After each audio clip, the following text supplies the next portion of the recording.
Hello and welcome to DFS Coach Talk. It is Sunday, December 27th, 2020. I'm Andrew Hansen alongside Shane Caldwell, and this is our Week 16 Primetime podcast. And Shane, we've just crossed the midnight hour here on the East Coast, so it is officially game day. Are you ready to rock and roll? Yeah, we're ready for a nice primetime slate here. We're pretty excited about the Sunday night game. Monday night game, I'm not quite sure about it yet. But we're going to break it down. But the Sunday night game is looking very interesting. Maybe a potential, chance of being a Super Bowl preview. You never know. If these teams could get hot, they do have the potential there. So, yeah, we got some good games and some really big superstars to talk about here. Yeah, we really do. And speaking of primetime games, if it's anything like this Saturday night game that just finished up with Miami and the Raiders, then I'm all for it. That was an incredible finish.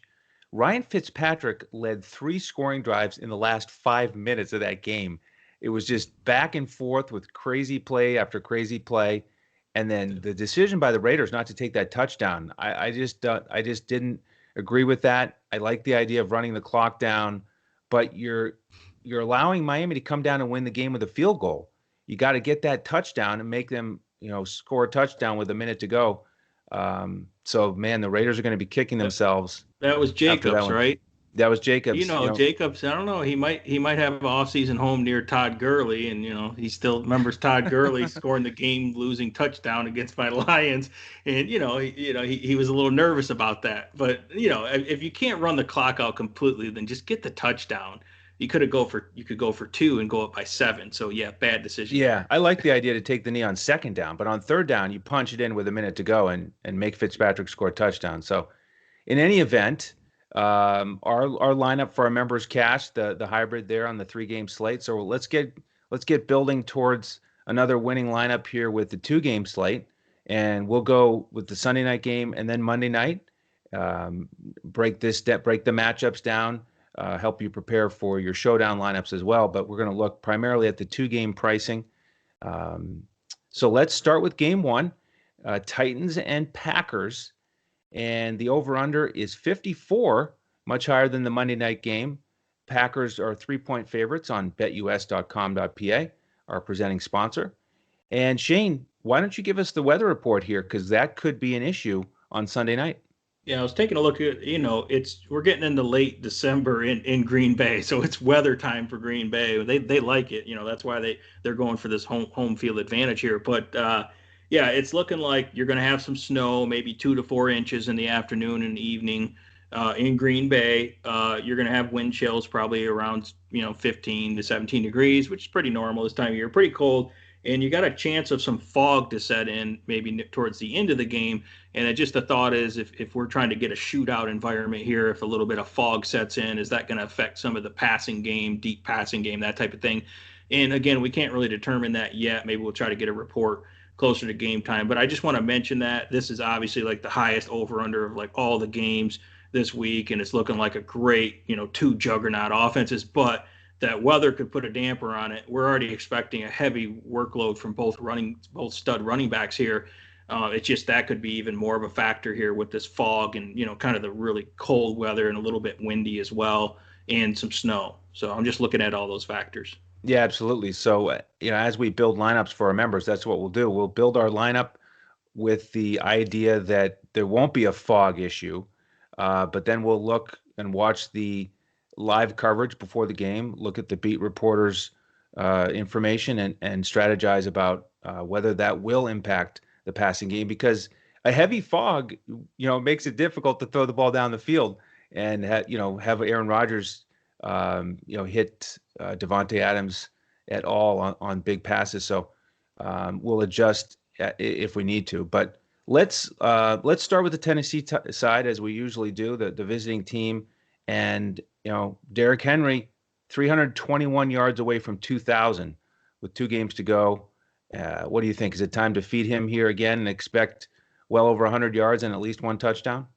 Yeah, I mean, Green Bay is pretty much, leaning towards their defense, leaning towards a run funnel defense. You really want to run at them and attack them because, they have Zadarius Smith and Preston Smith. It's a great pass rush, and they have decent cover corners and decent safeties. So you can pass on them, but if you have to choose and you have a running game like they do, you would rather run on them. So it's a borderline run funnel defense is what I call it. And it just so happens that's the strength of the Tennessee Titans, and especially in cold weather games where defenses are starting to get worn out. And yeah, Derrick Henry strikes me as the type of guy who it means a lot to him to be able to get to this 2,000 yard mark. It's a rare mark for a running back nowadays to be able to get 2,000 rushing yards on the ground, and they already want to feed him anyways. And of course, you might want to keep the ball out of the hands of that Hall of Fame quarterback on the other side in Aaron Rodgers. So it sounds like a pretty good strategy to me. So yeah, I don't see any reason why they can't be approaching 30 carries for Derrick Henry, and we know the type of work he can do. I'd say Green Bay's been a little bit better against the run lately. They're more respectable, but again, they haven't faced Derrick Henry in this rushing attack either. So it's definitely pretty much a mandatory Derrick Henry. The tricky part, he's very expensive, which he should be, and it gets difficult for roster construction if you're trying to fit both stud running backs here. But yeah, I think you got to start everything with Derrick Henry in this lineup here. Are you in the same page there? And then my other question: are you looking at the passing game for Tennessee at all? Well, I'm on Derrick Henry, especially on DraftKings at 8,500, very fair price. He's way more expensive on FanDuel at 10,400. I mean, that's extreme. So it actually does make it tough to fill out the roster the way you want. You've got to make some sacrifices, and that's different on FanDuel than what we've had in some of these other primetime slates recently, where you can fit in whoever you want and have plenty of money left over. So you're going to have to make some decisions on this slate on FanDuel.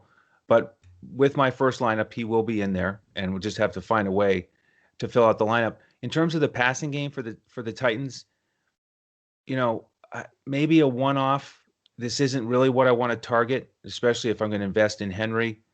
I found it interesting that in the last game, Tennessee didn't have any wide receivers who made catches other than A.J. Brown and Davis. So you got to look at the tight ends as a potential value play. We know that Tennessee, in addition to wanting to run the ball, they love to use their tight ends. So Jonnu Smith and Ferkser are both at reasonable prices, and this is not a great slate for tight ends. So to me, that's one way you can save is punt that position, go with Jonnu Smith or Ferkser. The difference in price could determine which one you go with, and hope for 3 catches, 45 yards, maybe a touchdown. So that's what I'm thinking about. Very, very light on the Titans passing game, if at all. Yeah, I like Jonnu Smith there just because it seems like he's finally getting healthy. He's missed some games. He's had kind of a rough year, but he's just a big physical specimen. I like those guys that they throw the little screen passes in the cold weather and just let them go punish people.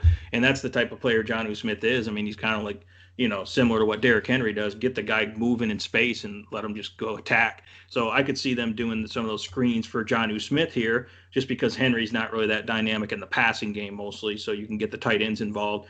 And then, I like A.J. Brown. If A.J. Brown can avoid Jair Alexander, it looks like they'll probably play sides. I don't think because you have to respect Corey Davis enough where you're not just going to follow around A.J. Brown around the formation. So if A.J. Brown can get coverage on, King, the other corner there, that there's, avoiding Jair Alexander and the way Brown's a big physical type wide receiver, again, in these type of cold weather games, I kind of like his skill set in this game.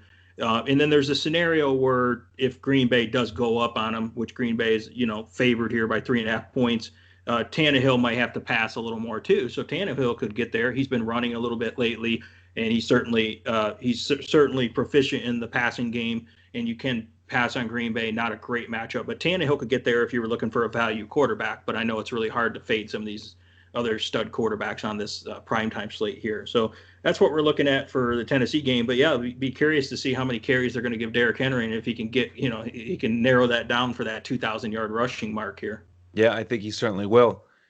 How about on the Green Bay side? I'm really interested in this passing game. The Titans are 29th this year in terms of pass yardage allowed. We've talked on recent shows about how they've really been lit up by the likes of Baker Mayfield. Remember when he just torched them in the first half? So Rodgers certainly set to do that. I like the idea of pairing him with Devonte Adams and or Alan Lazard, who's too cheap, I think. Are you ready to stack that passing game as well? I don't think I'm going to stack it as much. I mean, you have to get some exposure here. But, the Titans, they're getting a Dory Jackson back. If you look at some of the matchup charts, he's not listed on there, and he's their best cover corner. So if he can come back and maybe this week is his second week back, he gets more a larger snap share. That's another good corner. And then they got Desmond King from Chargers, right, in that trade. So what I'm getting at is I think Tennessee's a little bit improved as they head into this playoff push here into the playoffs in terms of against the pass. They know that's their weakness. So if Adoree Jackson's playing well, they can get a little bit of pass rush and King and the other corners and then of course they have Malcolm Butler. So I'm saying that their secondary might be a little bit improved here. Obviously, I'm still interested in Devonte Adams because if they think Malcolm Butler's going to shadow him and cover him, that's just Malcolm Butler's been getting lit up lately in that assignment. So I like Devonte Adams. Again, it's going to come down to price. Can you afford him? But I think you get a little bit of recency bias. Devonte Adams had a rare disappointing performance last week here. I was just pulling up a performance. Yeah, 7 for 42 yards is obviously very disappointing for him in what was supposed to be a good matchup against Carolina. So I think you can fire up Devonte Adams. I do think, obviously, Aaron Rodgers would be the number one owned or quarterback here for good reason. But I do think that Aaron Jones is a priority for me. Anytime that Jamal Williams is doubtful, so most likely if he's confirmed out, Aaron Jones will get work in the passing game and obviously in the running game. You've seen how explosive he is, and Titans are decent against the run, but I think he's still going to just get in space and make a lot of plays here. So I like Aaron Jones here as well. Again, I know it's hard to afford these expensive guys. And then I like Robert Tonyan as well. There's not very many good tight ends. He's looking like a great position here. They don't really have any other pass catching tight end. Jay Sternberger's out for this game, and he catches a couple balls here and there, so you don't have to worry about that. And Tonyan just seems to be very consistent and really good, and he's a big red zone target. So I really like all these guys. It's just, again, I have to mention the roster construction because, like on FanDuel, these guys are all very expensive. You have to prioritize which one you want. I would probably prioritize Aaron Jones than Devonte Adams, but can you get those guys all in there and have Aaron Rodgers is the question. Yeah, exactly. On DraftKings, I think you can. On FanDuel, it is much tougher. Right now, I'm leaning towards making sure I have Rodgers to Adams, that stack. I mean, they can't go more than a week without at least one touchdown. Yeah, it's like mandatory. Right, it's mandatory. Yeah. And, Tennessee has been awful this year against wide receivers. To your point, if everyone's healthy, they could be better here, but not good enough to stop Devonte Adams. So to me, it's really all about the weather. If we get clear weather, I'm going to stack those guys. If not, I'll think twice about it. But I do want to follow up again and mention that Lazard is way too cheap on DraftKings at 3,900 because he's been talking about coming back from injury. That core muscle issue really put a damper on his production, but he got 5 for 56 last week. MVS didn't even get a catch, only one target. So Lazard's obviously healthy. You can beat Titans in the slot. So I like Lazard. And with Tonyan, you mentioned his consistency. He's had 5 straight weeks with a touchdown catch. Mm-hmm. I mean, he's like Adams' consistency. So, he's certainly the best tight end on this slate, most consistent, but he's the most expensive. So that's a tough decision to make what to do with him. So, all right, before we get to game 2, Shane, we've got to share this tremendous offer. If you haven't heard it yet, we're almost at the end of December.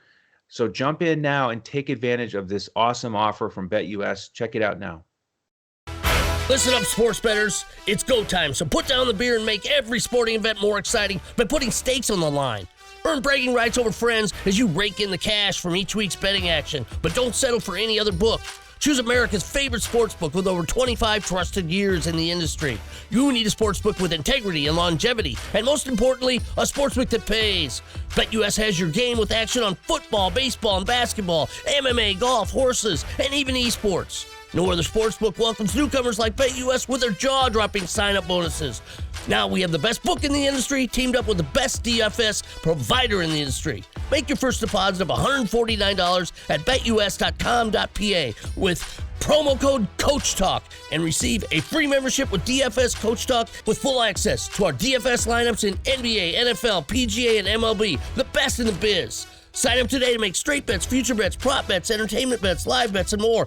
No other sportsbook in the industry is committed to their users like BetUS. So sign up now and get on the winning side of the ball. Welcome back, and thank you to BetUS for setting that up for our listeners. And it's not too good to be true, even though it sounds like it is. $149 at BetUS. You get to use that to bet on the games, and you get a free full membership with us all the way until April 1st. Full access to all of our lineups in all of our sports, football, basketball, baseball, and golf. Can't beat it. So jump in with us. What we do for football in terms of lineups, on the main slate, we give out a full GPP and a full cash lineup on FanDuel. We give out the coach's clipboard on DraftKings with our core plays and pivots. And then on these primetime slates, we give you, again, full cash lineup, full GPP on FanDuel for the 2-game slate and each of the 1-game showdowns. So it's a lot of fun. We've got you covered for every slate. Jump in with us at BetUS. All the details are, again, on the bottom of the screen if you're watching on YouTube. So if you have any questions, just reach out to us on Twitter at DFS Coach Talk. While you're at it, you can follow Shane at DET Sports Shane. You can find me at Language Olympic, and you can find the coach at JOESARVADI. All right, Shane, let's get to game 2. We've got the Bills and Patriots Monday night at 8:15. The Bills going to win the division, and the Patriots are going to be home for the playoffs. It's a unique scenario, and the Bills are 7-point favorites on BetUS, over under 46. So we're expecting a lower score, bit of an ugly game. Just not expecting the output that we're going to get in the first game unless weather gets in the way. So how do you sort this one out? What are you looking for? Yeah, I mean, these New England games are always difficult in terms of breaking them down for fantasy production because, of course, Cam Newton's been pretty inconsistent and mostly really bad all year, and that ties into the production of their wide receivers who aren't great. And then Cam Newton takes away a little bit from the running backs in terms of rushing yards and goal line production, and then they like to run out of committee. So overall, yeah, New England, not someone we target, and they also are good at game planning on defense. They have pretty good personnel, especially in the back end, so they can really game plan to take away opposing teams' top wide receivers or tight ends, for example. So that's why New England games are always difficult, to break down for this type of thing. But I mean, Buffalo's pretty hot right now. I think that the big news for me was Stephon Gilmore being out for the rest of the year. New England doesn't really have anything to play for. I mean, not that they're just going to roll over, but with him being out, that does change things. Now they still have really good cover corners and great safeties, but overall they're not going to be shutting teams down as much. So I think you can take a look at Stephon Diggs here, who's been one of the top receivers all year, and the fact that he's not to deal with Stephon Gilmore, I think that bodes well for him. New England doesn't really scare me for their pass rush, so I think Josh Allen can produce here. So if you want a contrarian stack, because obviously, like you said, the Aaron Rodgers to Devonte Adams stack is the safest, probably the best play on the board, but everyone knows that is the problem, right? So if you're trying to get different in a GPP, then I think Josh Allen to Stephon Diggs, and you can even sprinkle in the guy we were talking about before the podcast, which is kind of sneaky right now because I didn't realize he was even returning at first, is John Brown. If John Brown he's designated for return, and if they do activate him on Sunday for the Monday night game, then John Brown's in play because he's been practicing and he's coming off an injury, and he's going to go back to his usual role here. So it's not a great matchup, but he's at pretty much minimal price on both sites, near minimal price. So you could have a nice contrarian stack there with Josh Allen and Stephon Diggs and John Brown, and you could sprinkle in some Beasley if you want, but Beasley hasn't done well against New England. And then in the running game, I like Zach Moss. I just prefer Zach Moss as we get into the later years. Later in the year, they play in Buffalo. They play in these cold game environments. They're going to be up in New England. And these cold games is where you start using your big power back and not as much your small little quick back like Singletary. So Zach Moss is getting the most, production in the run game. Buffalo knows that, and going into the playoffs, they have to be more balanced. They can't be one-dimensional. So they are trying to establish the run. You're seeing that, and you're seeing Zach Moss be more productive each week. In New England, you can exploit them big time through the running game. They're not very stout up front, and they're a little bit harder to pass on. So again, I like Zach Moss here, and he's cheap as well. So you got a couple value plays there in John Brown and Zach Moss, and then you got your big guys in Josh Allen and Diggs that you can certainly go to for this game, because you can't play every single Green Bay top guy and every single Tennessee guy, right? You got to, if you're playing a 2-game slate at least, right? And you got to think about the showdown. So I would prioritize those guys, for Buffalo here. Yeah, I like the cheaper guys that you mentioned. I like Moss here. Good price, only 4,200. Really helps you build out the rest of your lineup, and it is a really good matchup on the ground against New England. And he had 5 more carries than Singletary in the last game. And part of that work from Singletary was in mop-up duty in the blowout against Denver. And with John Brown, I mean, he is minimum price 3,000 on DraftKings. That's just sort of a placeholder with the IR designation whenever this slate was posted. But if he's out there, there's another good way to afford the stud you want in the first game is to play him. So I like that option. Let's turn the page to the Patriots side, and let me start with an idea here, because you mentioned the Allen to Diggs as a GPP stack, lower owned, certainly will be. How about going one more step? Okay, how about Cam Newton to Jacoby Myers? That's not going to be very highly owned. And here's the thing. If there's a weather situation with the Titans and Packers, and it doesn't look like a ceiling game for Rodgers, on DraftKings, I'm going to make one lineup with Cam Newton because he's only $5,100. So he's $2,400 cheaper than Aaron Rodgers. And, if he's going to start and play the game, so as long as we don't hear any news to the contrary, he had 19 fantasy points against the Bills the first time out. He threw for 174. He ran for almost 60, ran for a touchdown. So, I mean, he can smash the value of 5,100 against the Bills, who, aren't that great against the run. So, and then you look at Jacoby Myers, he's really cheap, 4,800 on DraftKings. Back in week 8, when these two teams played, he had 6 catches for 58. I mean, that was the main target for Newton. And for weeks now, Myers has been the only guy he can connect with any sort of consistency or production. So you could go there for a very unique GPP stack. I have a feeling that would make you uncomfortable. But what are your thoughts on that and the rest of the Patriots? Here's the thing: if you're talking the 2-game slate, which includes the juggernaut game, Tennessee and Green Bay, everyone's going to go to Aaron Rodgers. Everyone's going to stack that. Everyone's going to play Henry, right? So it's a way you can get different. When we're talking about big, mass GPPs, where you can get a quarterback who potentially could have a decent game at 5% ownership, somewhere around there, right? Which is hard to do on like a 2-game slate here. So I think it is doable. If you look at the narrative with Cam Newton, he has a lot to play for, because people are basically saying he's done and he's garbage, and he's saying, no, I'm not done. I still want to play. And he has a lot to play for. He's going to go out there and be aggressive. Maybe he can actually get the passing game going and then still get some work on the ground. It just seems like his work on the ground hasn't been as effective. It's like they figured out, that goal line play or something, and they haven't been that creative outside of it. But Cam Newton could get it done. He's got, he's going to play, I think, with reckless and abandonment. I think he's just going to sling the ball around, which is probably good. It could be ugly, but it also could get fantasy production, because, he's got to try to do something. He's kind of playing for his career here.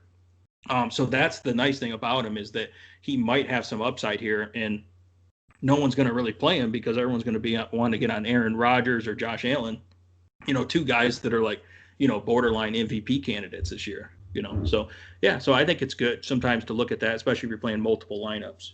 Yeah, and the savings on DraftKings is bigger than FanDuel, so I do like it more there. What about the rest of the Patriots? We've got Damian Harris questionable with an ankle, and then Sony Michelle, who stepped up a little bit last week, 10 carries for 74 yards. You can run on Buffalo a little bit. Would you consider one of those guys? Yeah, I like the New England running game, especially, again, in the cold weather. Buffalo, you can definitely run on them easier than passing on them. And I think that the news with Damian Harris, if he's out, if we can get some kind of confirmation, before the Sunday night game kicks off, for example, that would look good if they rule Damian Harris out or if he gets moved to doubtful or something like that. I would feel better with Sony Michelle at that point. But with Sony Michelle, he's not shown, he's looking better than he has. He looks like he's finally probably healthy. But if he's splitting with Damian Harris, then it just splits him up. These guys aren't enough productive where we can have a committee of, 2 or 3 guys, including James White in there. So I could take a look at Sony Michelle, but I'm only comfortable probably if I can figure out if James Harris is out or Damian Harris is out. And then I like James White. You could take a look at him on DraftKings, of course, because the game script plays out. They're pretty big underdogs, and they should have to pass the ball. And maybe Cam Newton actually comes to his senses and actually checks the ball down to James White. I know that he did start doing that. A lot to expect. Yeah, I know. It seems like, well, you don't know though. They might bring in, Jared Stidham or someone like that who actually would check down to James White. So I'm just saying James White could get there on DK. I would probably prefer him more on DK. I probably wouldn't mess with him on FanDuel because he's not getting many rushing attempts, and not much goal line work. But yeah, so that's the other guy that's kind of just hasn't done much, but he could be due for a breakout against Buffalo here. Yep, agreed. Well said. And then not really interested in the other wide receivers or the tight ends. These guys really haven't done much. Asiasi, 2 targets, no receptions this year. And then Dalton Keene, only two receptions. I mean, that would be an extreme punt if you wanted to go with one of those 2 guys. It is a good matchup against the Bills with tight ends, but they haven't done anything. So it would be a real leap to go with one of those guys, especially with Cam Newton under center. So I agree. So any other thoughts here on game 2? No, I mean, Damiere Byrd is, 3,300 on DK. I don't love him, but let's say Cam Newton did wake up and actually start like throwing accurate passes and those type of things, then maybe Damiere Byrd could get there. It'd be interesting if you played Damiere Byrd, let's say he got the job done, and then John Brown at minimal price. Then you could just load up on all the other studs at the other positions. Right. So that'd be kind of interesting there. You could stack those punt play wide receivers for this game and go from there. That'd be kind of fun. Absolutely. Yeah. Well, speaking of fun, we are going to continue to work on building winning lineups here this weekend for our members. So invite you to come in and join us. In addition to that BetUS option, you can join without it if you're not interested in the sports betting side. If you just want the DFS lineups, then join us on our website, dfscoachtalk.com, and grab the week, the month, or the winter membership. Same thing. That'll get you all the way till April 1st, and we'd love to have you. If you could, on YouTube, hit the like button, hit subscribe, hit the alert so you know when our podcasts post. We've been doing about 5 NFL podcasts per week. We're now doing 5 NBA podcasts per week on YouTube and wherever else podcasts can be found. We're also doing 2 NBA podcasts a week exclusive for our members in Discord. So we do 7 podcasts a week in the NBA. We cover every slate. Same thing with the lineups on FanDuel, Cash Lineup, GPP, Coach's Clipboard on DraftKings. So that should cover it. Appreciate all your support. Make sure you check out our main slate podcast this week if you haven't already for the main slate quarterback show, running back show, and wide receiver tight end. Great job, Shane, as always. On behalf of Mr. Caldwell and the rest of the DFS Coach Talk team, I'm Andrew Hansen, and we'll see you next time as we look to crush it in DFS.